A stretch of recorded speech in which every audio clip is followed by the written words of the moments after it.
के चला करे जानो तो मिली खाली 5 के। साटा करे आइल बानी तुहरा हो नाच के चला करे जानो तो मिली खाली 5 के।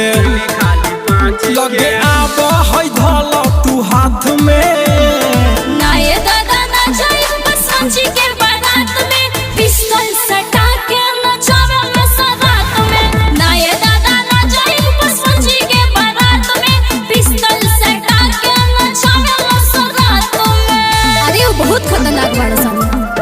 पिस्तौल सटा के नचावे में सरात में। पिस्तौल सटा के नचावे में सरात में। अरे हई रंगदार चल के हूँ न बोली बाते बाते को चला देला गोली। अरे ऐसा ही बोला। अरे हई रंगदार चल के हूँ न बोली बाते बाते को चला देला गोली। कोई कुछ न चल हमरा साथ में ना ये दादा ना जाए बसंजी के बारात में पिस्तौल सटा के नचावेला सरात में। ना ये दादा ना जाए बसंजी के बारात में पिस्तौल सटा के नचावेला सरात में। अरे जा हट होने। पिस्तौल सटा के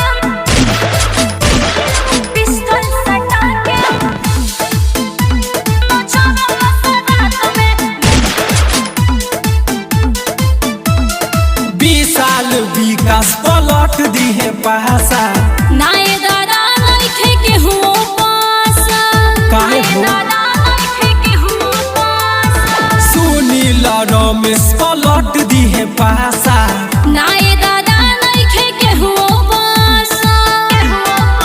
देहाती संजय के दम बाटे बात में ना ये दादा ना जाए बसंजी के बारात में पिस्तौल सटा के नचावेला सरात में। ना ये दादा ना जाए बसंजी के बारात में पिस्तौल सटा के नचावेला सरात में। अरे रहे दो सटा पे घाटा हो जाए।